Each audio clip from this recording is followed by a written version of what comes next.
बड़ी खबर आई राजौरी में हुए आतंकी हमले से जुड़ी। राजौरी में सेना के काफिले पर हमला करने वाले आतंकियों की तलाश में बहुत बड़ा सर्च ऑपरेशन जारी है।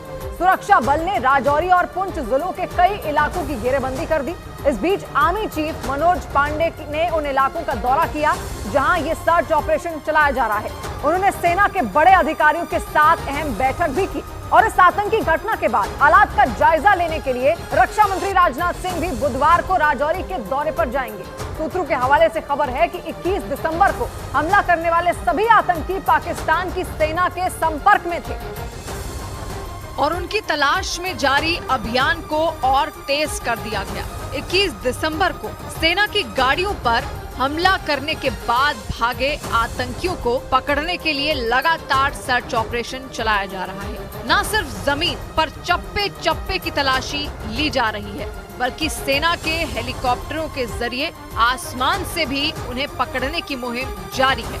राजौरी और पुंछ के कई इलाकों की घेरेबंदी कर दी गई है। इस अभियान में special operation group, special force और सीआरपीएफ के जवानों को भी लगाया गया है। जम्मू कश्मीर पुलिस भी इन जिलों में बसे घने जंगलों को घेरकर आतंकियों की तलाश में जुटी है। और इस बीच सेना प्रमुख मनोज पांडे हालात का जायजा लेने के लिए राजौरी के डेरा की गली इलाके में पहुंच गए। खबर है कि इस दौरान आर्मी चीफ को सेना के ऑपरेशन से जुड़ी तमाम जानकारियां दी गयी। इसी जगह पर 21 दिसंबर को आतंकियों ने सेना की 2 गाड़ियों पर हमला कर दिया था।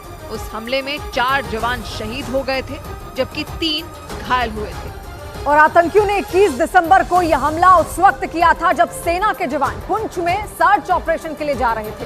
राजौरी के डेरा की गली इलाके में इस हमले को अंजाम देने के बाद सभी आतंकी भाग गए थे और उन आतंकियों की तलाश में पिछले 5 दिन से ऑपरेशन जारी है।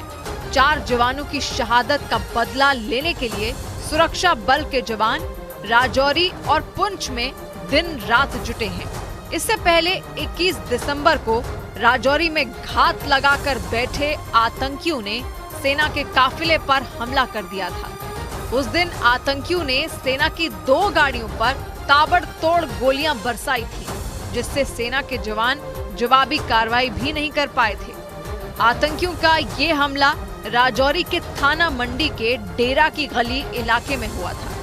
खबर है कि जिन 2 गाड़ियों पर हमला किया गया था, उनके जरिए जवानों को सुरनकोट से बफलियाज ले जाया जा रहा था, क्योंकि वहां सेना पहले से ही आतंकियों को पकड़ने के लिए छापेमारी कर रही थी और उसी मुहिम में शामिल होने के लिए सेना की दूसरी टीम को ले जाया जा रहा था।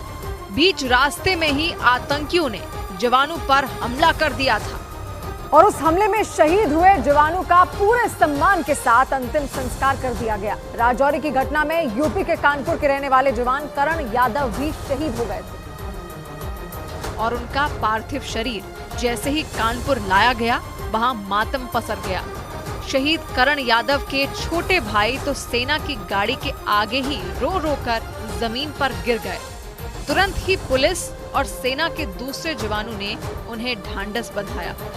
इसके बाद शहीद करण यादव को सेना ने गार्ड ऑफ ऑनर दिया और फिर हजारों लोगों की मौजूदगी में उनका अंतिम संस्कार हुआ।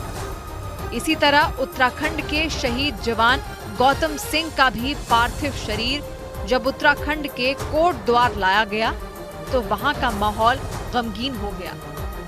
सैकड़ों लोग उनकी अंतिम यात्रा में शामिल हुए।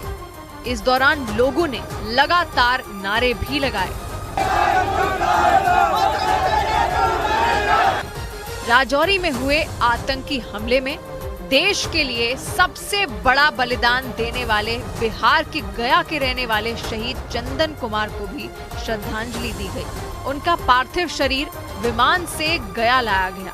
इसके बाद गया एयरपोर्ट पर ही उन्हें भावभीनी श्रद्धांजलि दी गई। और इस बीच जम्मू कश्मीर के बारामूला में एक दिन पहले रिटायर्ड एसएसपी की हत्या पर जम्मू समेत कई जिलों में पाकिस्तान पर लोगों का गुस्सा भड़क गया। आतंकियों ने पूर्व एसएसपी मोहम्मद शफी की हत्या उस वक्त कर दी थी जब वो मस्जिद में नमाज पढ़ रहे थे और इस हत्या को लेकर जम्मू कश्मीर में लोगों का गुस्सा 7वें आसमान पर पहुंच गया। इसकी एक तस्वीर जम्मू से भी सामने आई। वहां शिवसेना के कई कार्यकर्ताओं ने पाकिस्तान का विरोध करते हुए जोरदार प्रदर्शन किया। इस दौरान उन्होंने अपना गुस्सा जाहिर करने के लिए पाकिस्तान के झंडे में आग लगा दी। पाकिस्तान हाय हाय, पाकिस्तान हाय हाय। इसके साथ ही प्रदर्शनकारियों ने आतंकियों की मदद करने वालों पर भी अपनी भड़ास निकाली। बारामूला के रहने वाले रिटायर्ड एसएसपी मोहम्मद शफी एक दिन पहले मस्जिद में नमाज पढ़ रहे थे, तभी आतंकियों ने उन पर गोलियां चला दी, जिससे उनकी मौत हो गई।